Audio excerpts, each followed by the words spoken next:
Are you undermining your own personal autonomy and the autonomy of the people in your world? Your queen, your children, your employees? Are you undermining the autonomy in your world? This is something that I've been giving a great deal of thought to over the last couple of months, and I wanted to share in today's video. I think it's a total game changer in 2023, where we are daily surrendering our freedom, we're surrendering our control, we're surrendering our independence, we're surrendering thinking and deep thought, and we're surrendering our personal sovereignty. That's what world building is all about. What I teach one thing. World building. What's world building? Personal sovereignty. You, as an elite man, husband, father, grandfather, entrepreneur, getting up every day and claiming your personal sovereignty. Your personal sovereignty and autonomy is doing what you want, when you want, with whom you want, at the price you want, on the terms you want. Personal sovereignty and autonomy, to me, is building a world that you never ever need to escape from. And personal autonomy and personal sovereignty is building your business around your life, not your life around your business. And finally, I think that personal autonomy and personal sovereignty, to me at least, it's all about living life and doing business on your own terms. Everything that I just said, is that the life of most of the people that you know? Is that the life of most men that you know? Most husbands, most fathers, grandfathers, entrepreneurs? It certainly isn't the life or the world of the 99% ordinary, average, and mediocre men that I see every day. Living a life of quiet desperation. A life of quiet desperation is the polar opposite of autonomy. So my question to you today is, are you undermining your own personal autonomy and the autonomy of other people in your world that you care about? So the best way to communicate this is to tell you a story about my 10-year-old daughter, Emery. Over the last 2 years, admittedly, I've had to make improvements in this area in terms of creating and promoting and teaching personal autonomy. It just comes naturally for parents, especially mothers, to nurture a child long beyond the time they need to be nurtured. In other words, if they can do it, they need to start doing it. Doesn't matter if they're 4 years old or they're 7 years old or they're 10 years old or they're 14 years old or they're 18 years old. When a person is capable of doing something, they should be doing it. There's a rule in long-term health facilities, long-term care facilities. If a person can do something, make them do it. If a person can do something, make them do it. Well, the reason long-term care facilities with aging men and women have this as the forefront rule is that they're trying to maintain as much independence, autonomy, and control for the resident. When Krista's dad had his stroke 6 years ago, his life went from one of almost complete autonomy, complete freedom and independence, retired, healthy, to one of the opposite, where he's now dependent on everyone around him. He's paralyzed on the left side, and in an instant, his life went from autonomy to zero autonomy. where he has to be taken to the bathroom at his long-term care facility. All his meals are made. He has to be taken to doctor's appointments. He cannot drive. He can walk a little bit, but he's basically lost his freedom and autonomy.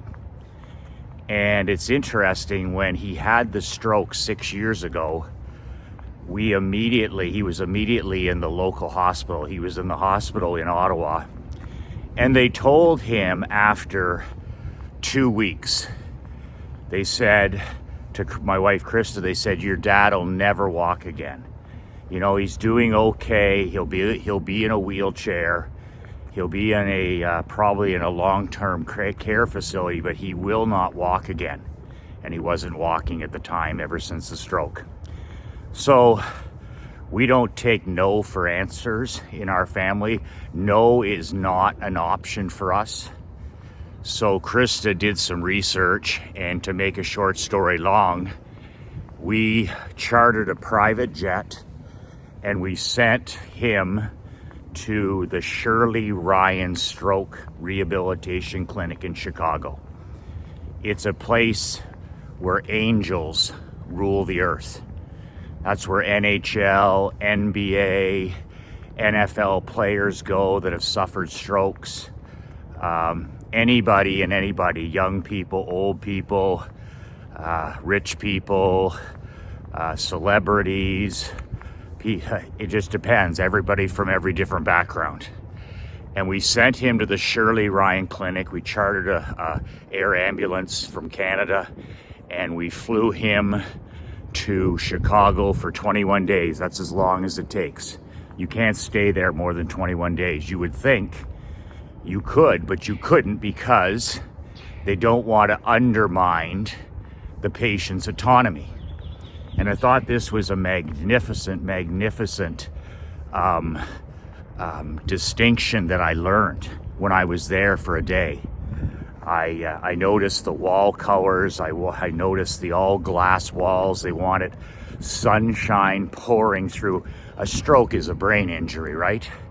So it was amazing, the colors on the walls. Where they did have walls, they were orange and yellow and beautiful shades of green. There was no pure white, there was no grays, there was no blacks. It was all in my favorite colors, orange and beautiful bright colors everywhere, the yellows. Your mood and your state improved as soon as you walked into the upstairs clinic. And all of the outdoor, you're like on the 21st floor, downtown Chicago, looking over the city, and all the walls were glass on the outside. So it was like you were in a fishbowl, but you didn't feel like you were in a fishbowl because you were on the 21st floor. But natural sunshine and natural light just poured in those windows. So environments for champions and willpower's for chumps. I asked the doctors and nurses about the environment at the time, and they were like, colors matter, Michael. Fresh air matters. They were pumping in fresh air. Sunshine and sunlight matters. The view, what we're watching, matters. And the first thing they did when he got there is they took away all technology. Zero technology for the 21 days that he was there. Now, you would think a person suffering from a stroke, you know what, they're not going to be, hey, no televisions, no iPads in the room, no personal cell phones, zero communication with the outside world. And Krista's mom was staying there in Chicago with him at Ronald McDonald House, another group of angels. And so communication was all in person. They would never let a person in there, a patient, touch a screen because they knew the damage that even a little bit of technology would do to their prefrontal cortex. And they're trying to repair the brain. They're not trying to damage it further. So literally Al did digital detox. Like that 3 weeks, he was like, he had never He didn't know that he was addicted to technology. He didn't know what it was doing to him. But 3 weeks. The other thing they immediately changed was his diet. Completely changed his diet. High protein, low carbohydrate, steamed vegetables, water, and a cup of coffee, 1 cup of black coffee in the morning. Sound familiar? Sound familiar? They got rid of all the snacking. They got rid of all the pretzels and the chips and the peanuts and the oil, vegetable oils, and all the processed salt, all the processed white flour, all the processed white sugar. Again, a 21-day nutrition detox, and he felt it. And then the third thing was zero alcohol. Zero alcohol, zero drugs, zero antidepressants. They take everybody off of everything. They don't give a fuck. Krista's mom was there for that. Krista was there for that first aid meeting, and they were like, you're coming off everything but your blood pressure pills. Like literally, they're like, you will not touch a drop of alcohol. You will not, and for some people that's a big deal. It's not a big deal for him, but that's a huge deal, right? They're like, they take those pills. He showed all the pills he had for blood pressure and stuff, and they're like, we're gonna be flushing all of that stuff except for your heart pills. That's it. They didn't buy into any of that antidepressant or this pill is for this. They're just like, sorry, we're gonna fix your brain. So short story long, the man was walking in 5 days. The man was walking in 5 days. You can bitch and chew about the way they operate as that place in Chicago, but it was amazing because 5 days before that, we were told that he'll never walk again. And they had basically given up. And from there to 5 days, I'll never forget getting that phone call because I was home in Canada. And he sent me a video. They sent me a video of him walking 5 days after we had sent him there. So for the next 16 days, what did they work on? They worked on mobility. They worked on continuing detox, repairing the brain, the whole 9 yards. So the man walks today because of the Shirley Ryan Clinic. And it was funny. People go there and they don't appreciate the candor of the place a lot of times, right? They're just like, well, why would I want to do something like that? Or why are you being so difficult? And they're like, we're giving you your autonomy back. Our job is to give you your autonomy back. We don't care how hard it is. We don't care if you love it. We don't even care if you hate it. But our job here is to give your autonomy back to you. And autonomy comes with a price. If you can do it yourself. And as the 21 days went on for Krista's dad, they just kicked his ass for 10 hours a day. Like, he literally fell into bed at night and went to sleep for 8 hours. There was no television or reading the newspaper or visiting. He said he used to get into his bed after 10 hours of therapy and treatments and all this other stuff, and literally pass out for 8 hours. You have a sleeping problem, do you? Maybe you want to try less technology, more good nutrition, more exercise, and harder work, and you'll sleep a lot better. The man literally passed out for 8 hours a night. I said, you have any problem sleeping, Al? He's like, no. Mental and physical warfare to reclaim some of his autonomy. Well, did it work? He was able to walk. Think of the difference in his life over the last 6 years. He hasn't reclaimed his freedom and he hasn't reclaimed his personal sovereignty. But, having the ability to walk, from here to there, having the ability to walk to the bathroom, well, that's pretty important. So yes, that was a huge, massive Super Bowl level win for him. He worked his ass off, they pushed him, and he was able to claim that part of his autonomy, the ability to walk, after being told by the other people that he would never. They gave up on him, and they wanted him to give up on himself. So pretty amazing story about how you actually do claim autonomy, and that it's not for free. Same thing with my daughter Emery, as I was mentioning earlier. Good morning. The really important is that Krista and I, making her do anything and everything that she can do. So taking that long-term care principle and saying, we're not going to do anything for you that you can do yourself. And this was a challenge as first-time parents when she was young, because I was like, what should a 2-year-old do? What chores should a 5-year-old do, if any? What should a 7-year-old be responsible for? And then Dan Leonis said to me one day, he said, she needs to do what she can do. If she can wash dishes with you, she needs to wash dishes with you. If she can wipe down the kitchen table, this is when she was very young, she can take a cloth and wipe down the table. If she's capable of taking out the trash on Mondays, she needs to take out the trash on Mondays.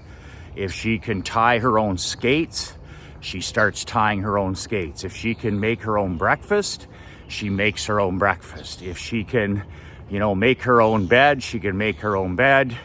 And on the list goes as a child matures. Man, that was some game-breaking advice for us, because we've just gradually added on the responsibilities, and we're literally watching her transform in front of us. She's gaining self-esteem, she's gaining self-image, she's gaining confidence, real confidence, because of the fact that she's claiming her own autonomy. She doesn't even know that, but she's just like, wow, I didn't know I could do that, and now I do.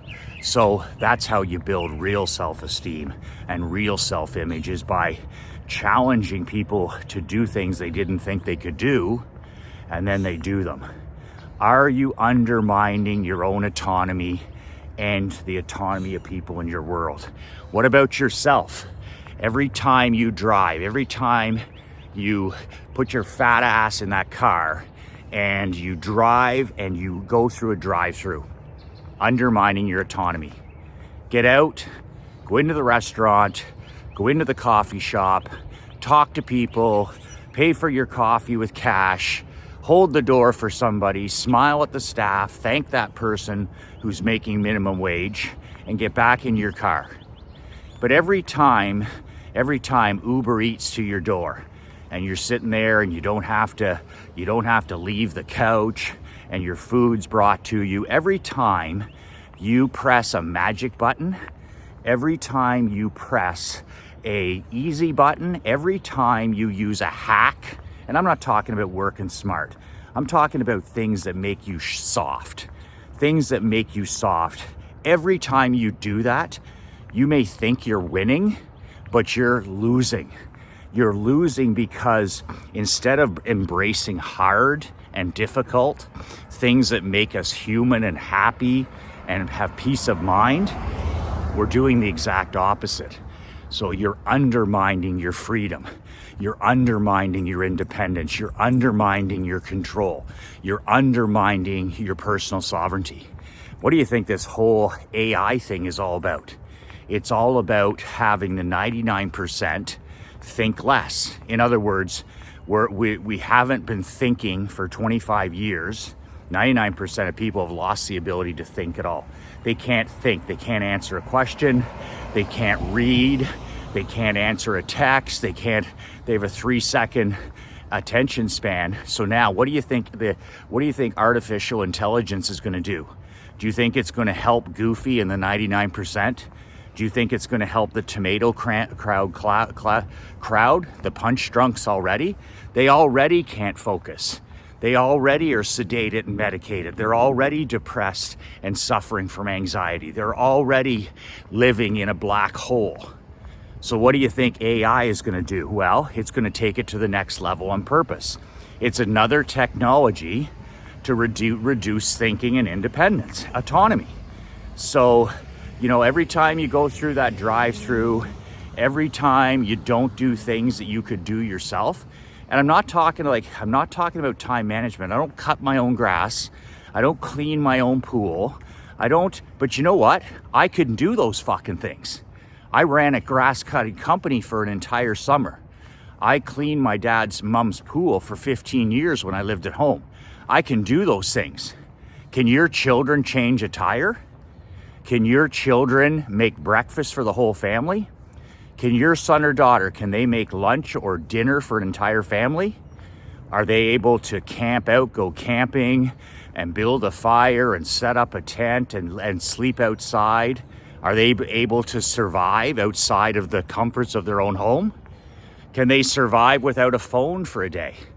Can you survive without technology for a day? Do you have the mental toughness to leave your phone at home for 3 hours, 4 hours at a time? Do you have the mental toughness to leave your phone at home on date nights? Or if you go to a basketball game or a baseball game or a hockey game, do you do what I do? Do you leave your phone at home for 5 hours? Do you just leave your phone when you have lunch and family dinner? Do you have that mental toughness?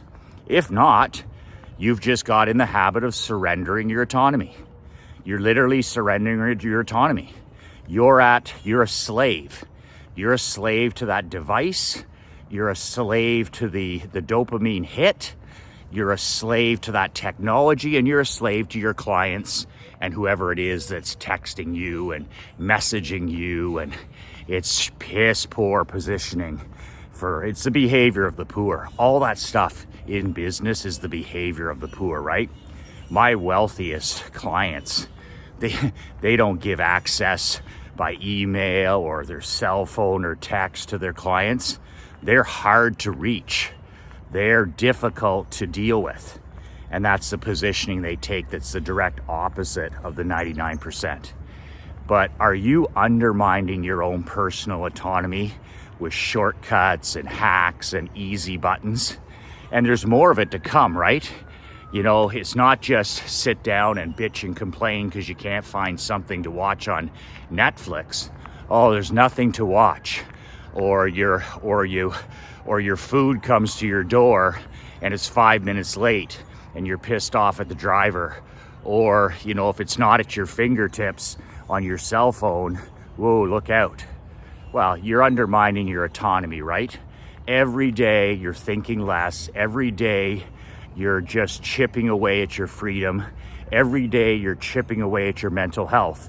And then you wonder why you're in this hole of unhappiness. Michael, I don't know what it is. January just wasn't a good month. I thought I was going to get off to a good start. And, I've really struggled in this new year. Well, no shit. You haven't changed anything. No change, no change. Nothing changes until you change. You're still undermining your autonomy. You still live in the same environment with the same toxic people, toxic devices, toxic foods, toxic, influences. So what about your employees? What about the people that you're paying to help build your company? Are you undermining their autonomy? Are you doing things that they could do just as well or even better? I empower as much as I can Leanne and Marc-Andre, because admittedly, the things that they do, they have a better skill set for it than I do. There's only a couple of things that I can do that nobody else in the world can do, or certainly nobody in our business can do. So those are the things I focus on. I'm the rainmaker. I'm the copywriter. I'm the marketer. I'm the face of the company. Basically, I talk and I write. I talk and I write. We're making money when I'm talking and when I'm writing. So when I'm shooting videos, when I'm writing newsletters, when I'm writing books, when I'm writing telegrams, when I'm talking and organizing masterminds, that's mine. I'm in the two things business, writing and talking, writing and talking. Those are my big, $4,000 an hour jobs. And that's what I focus on, walking and talking, or talking and writing, talking and writing. And Marc-Andre has his skill set. He's my partner behind the scenes. He makes all the links work, all the pages work, all the videos work. He works with all the advertising. And Leanne does whatever is prioritized that day. In other words, she buys me time every day. Everything from food to dry cleaners, to reading books, to proofing newsletters, to helping out with my parents, to taking care of the vehicles, to traveling, to setting up trips. There's nothing under the sun that she doesn't do. If it's important and I don't want to touch it, she does it. And she's a closer. She closes loops. Marc-Andre closes loops. I'm talking about mental loops. You need people that close loops. I'm a loop opener. I open loops. I got this great idea, guys. I got this new idea for marketing. Oh, I got this new video I think we should shoot. Oh, we should have a live event. Oh, I'm gonna write a new book. Oh, I have this great idea. I'm a loop opener. That's my job. That's what I'm good at. But I'm not a good loop closer. So that's their job. Leanne takes my ideas and closes the loop. She makes them reality. Marc-Andre takes my ideas and closes the loop, makes them a reality. Well, that's great, Michael, but we need this, and this done. Oh, okay. I just want to run the ad. I just want us to have 300 phone calls. And then Mark's like, well, we need boom, boom, boom, boom, boom to turn those 300 phone calls into buyers. So there's loop closers and loop owners. But autonomy is so huge. And you can promote it as I'll give you a couple of examples in sports. In my sporting coaching career right now is I wouldn't do anything for my Blue Wings that they couldn't do, right? There's a championship blueprint that we had, but a big part of it that would go sight unseen. I always tell the story about how we leave things better than we found them. How you do one thing is how you do everything. And I would make my players clean the locker room on the road. So if we were the visitors at an arena, at the end of the game, my captains, not my rookies, my captains would go get a mop and pail, disinfectant, paper towels, and they would make our visitors' locker room sparkle. They would clean that thing from top to bottom, scrub the toilets, scrub the sinks, scrub the showers, and literally the only thing, I had a rule, the only thing that's left on that floor is water. So they would send me a photo, my captain, whoever was cleaning that day, there'd be 3 or 4 guys clean each game, and they would send me a photo by text or email. I'd be home watching the game video already, and I would get a text from one of my captains or one of my leaders, and it'd be a picture of the dressing room that we had just left in the visitors arena. And it would be impeccable. And I mean impeccable. Eat off the floor clean. And it was interesting because the room probably wasn't even that clean before. So that was, that we left things better than we found them. And how you do one thing is how you do everything. So that was a great lesson for our players, that no matter what, we clean our own room. The Perth Blue Wings leave things better than they found them. My little guys that I coach on Sundays, they're age 5 to 14, all different ages, different skills all over the map. And it's interesting, I have to put the run on some of the parents. So the kids come on the ice on Sunday morning, they're out there for an hour and a half with me.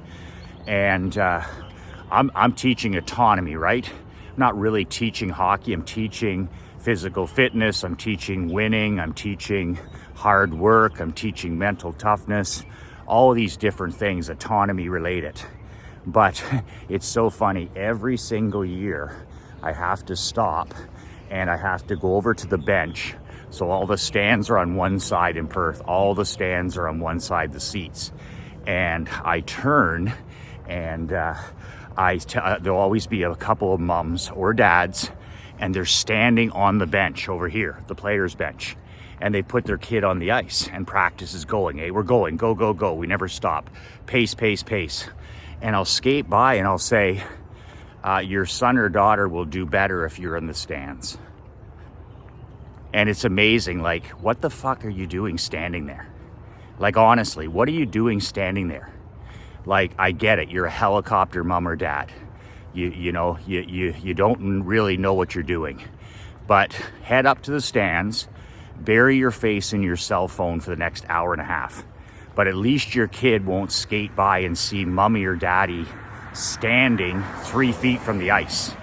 So I literally have to put the run on a handful of parents. The only person who's down there is Leanne. And that's because she's the lady boss of the program. Not because her kid needs her there. Like, he'd rather have her not there. But just autonomy. Like, what the fuck are they doing? You bring your kid to the rink, you get him all ready, you put him or her on the ice, and you stand there. You stand there with the water bottles, and are you okay? And what's interesting is it's such a distraction for the kid. Like, it's such a distraction for the kid that I don't tolerate it. Like, the kid will come skating by twice, and then all of a sudden, you'll see the kid over there with mommy or daddy. And I'm like, let's go. Is your leg broken? Let's go.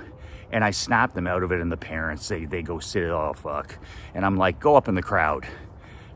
You can screw up your kid the rest of the day. And, I mean, then the kid's with the coach. And then it's like no more problems at all. No more whining, no more complaining, no more excuses, because mommy and daddy are gone. Mommy and daddy are gone. Same thing with our school skating. When I do Tuesday school skating, I always talk to Krista about this. It's amazing. I don't want volunteers, right? I run the show. I'm a lone wolf coach. I have a couple of assistants. Leanne organizes the stuff for me, and that's it. But I'm in charge, and I have a couple of high quality assistants. But I don't have any tomato cans around me at all. And because I take this serious.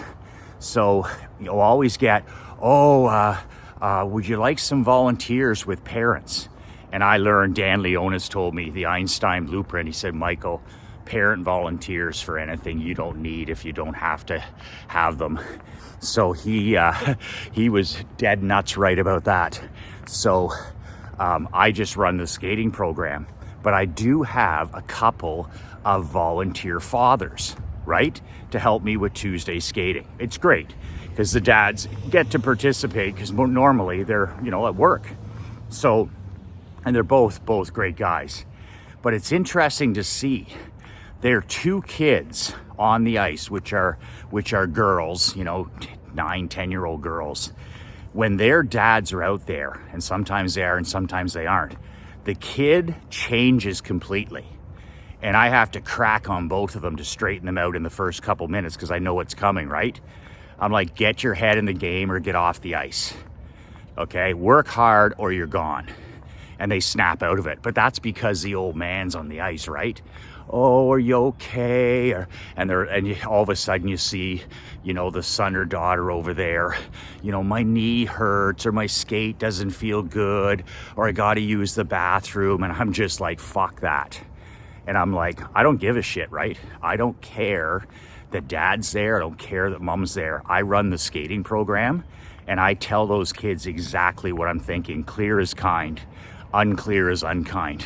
So I don't care that their dads are there. I'm just like, move your butt now. And they do. They move their butt now. But it just shows you undermining their autonomy. They can't be around their parent without them becoming a sniveling, whining, complaining, excuse-making child. Like, if my kid was ever like that, I would just lose it. I would just lose it. And, you can't tell me that's not 100% parenting, because it is. It's 100% parenting. So think about it. Are you undermining your autonomy in yourself? Are you taking the easy way out? Have you stopped thinking And you need to say, okay, I need to curate that stuff out of my life. I need to start reading books and journaling and meditating and drinking water and going for technology-free walks in the morning. I need to start thinking again as a king. I need to start thinking. I need to put the phone away for 2, 3, 4 hours at a time. I need to start leaving the phone at home. Every time you do that, you're reclaiming a little bit of your autonomy, a little bit of your personal sovereignty. And then when it comes to your children and grandchildren especially, I mean, when you're blessed with grandchildren, it's a really, good morning. It's another opportunity to share what you're learning. But it's like, okay, what am I doing for my kids? And what am I doing for my grandkids that they could do themselves? That's a big question. Like, you're paying for your kid's cell phone. Are you fucked? Like, are you crazy? You're paying. If your kid is a teenager and they have a cell phone, that's child abuse.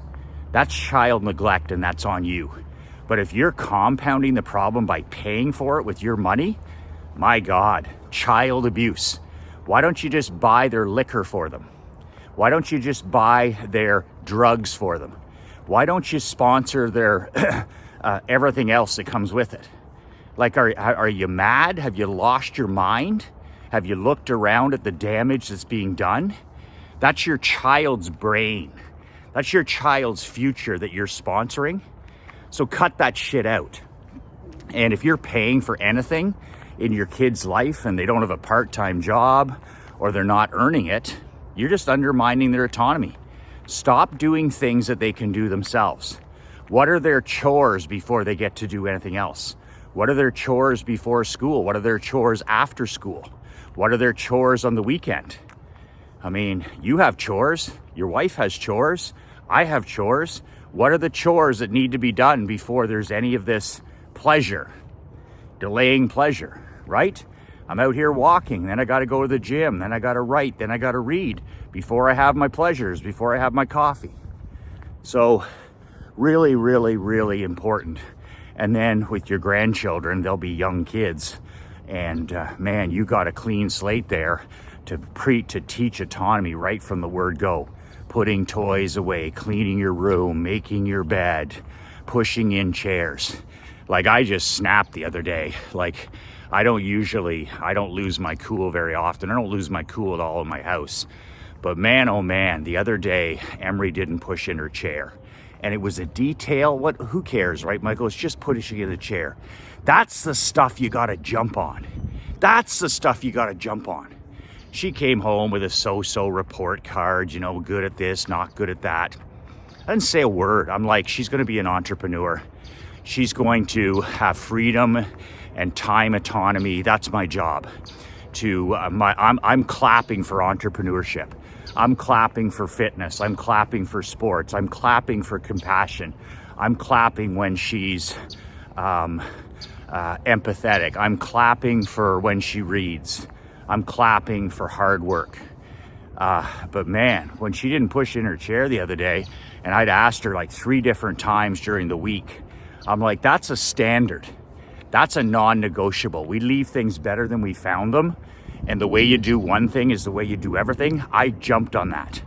And ever since, we've had all our chairs pushed in. That may not mean much to you, but it means something to me. The devil's in the details, and it's all details. It's all details. When I ran my hockey teams, man, the details. If you're 2 minutes late, you might as well be 2 hours late. Just go home. You're done. You're done for the day. If you don't have your shirt and tie done up and the button done up, you're done. You're a healthy scratch. You'll work out, you'll sit in the stands with the fans, but you won't play. Details matter. I start my mastermind trainings at 10:59, not 11, 10:59. My most successful students are on there 10 minutes early. 10 minutes early. My least successful students are late. My world builders, none of my champions are late. Those guys are time champions. But guys that are struggling in world building, can't get this done, marriage is in trouble, overweight, drink too much, can't get this done. Late for a 2-hour mastermind that they paid 10 grand to attend, and they're late. And it's 3 minutes, 4 minutes, I see them coming on, but that's quiet desperation right there. Couldn't get there. And then imagine their environment, right? They show up late. It's like dropping your kid off late at school or at the ballpark. You're frazzled, you're frustrated, you sit down, you're not in a success environment, you don't know where your pens are, your journals. That's called Bush League. That's Bush League, living a Bush League life. Everything I do, I'm like pro. I've seen the best of the best in my life, and I know what the best looks like. So I've been blessed with that. So I know what greatness looks like, and that's what I'm always pursuing. And I know what Bush League looks like. I know what it looks when you show up as an amateur. I know what that looks like as well. And I repel all of that out of my life. I banish ordinary Bush League out of my life. So ask yourself that question. Is there areas of your life, what are you doing for your kids that they can do now by themselves? What are you doing for your queen? She can do herself. What are you doing for your employees that they can do themselves? Empower those people. I want Marc-Andre and Leanne's mental capacities. I'm not just hiring physical laborers. I want to know what Marc-Andre thinks. I want to know what Leanne thinks. This is new to them, by the way. They've never worked jobs where I'm like, what do you think? I want to know what you think. I want to know what you disagree with. I want to know what you think is a great idea, and I want you to tell me what you think we should swift sword. Michael, I don't think that's a very good idea. I'll make the decision at the end, but I want their candid opinion, clear as kind. So they've done a very, very good job, especially in the last year, clear as kind. No, I don't think we should do that. Yes, I do think we should do that. That's mental and physical and teamwork. So if you're undermining the autonomy in your life, you're undermining your freedom, your independence, your control like everybody else. And when it comes to this AI stuff, grain of salt. It's like anything else. It'll make a terrific servant, and it'll make a horrific master. It's no different. Like my dad says, there's nothing new under the sun, Michael. Email is not new. Faxing was not new. It was new. The technology was new, but he's like, great servant, terrible master. Cell phones can be used to make your life better. Texting can be used to make your life better, but it's not. Social media is something that was sold as making your life better. Is your life better? Are you in a better spot than you were 10 years ago? Are you in a better spot than you were 15 years ago when this manufactured mental illness was unleashed on the general public? A lot of people aren't. 99% aren't. Maybe you're part of the 1%. So that's what I'm thinking today. I'm just heading back. I got my Champions Mastermind. I'm 40-0, by the way, today. 40-0, 40 days into the year. And I've got 40 of those red X's, Jerry Seinfeld red X's up on the calendar. How many red X's do you have up on the calendar? Do you have a calendar? Do you have a red marker? Do you have one goal you're chasing? All it takes is one goal to fill that calendar. 1-0, 2-0, 7-0, 14-0, 21-0. I'm now 40-0 since New Year's Day. 40-0. Every day I've walked. Every day I've done Operation Money Suck, which is my writing. And every day I've read for an hour. I'm 40-0. 40-0. If you're not 40-0, how about going 1-0 tomorrow? What about then getting to 2-0 or then getting to 3-0? You can start again. There's 10 and a half glorious months left in this year. But man, I'm 40-0. And I'm going to get my other two things done here over the next couple hours, and then I'll jump on the training with my men at 10:59. What a life. And then in the afternoon, I'm going rollerblading and swimming with my daughter. So that's it for today. Claim your personal sovereignty, men. Claim your autonomy and repel and banish anything that attacks it. 2 words that changed my life, 2 words that'll change yours. Be relentless.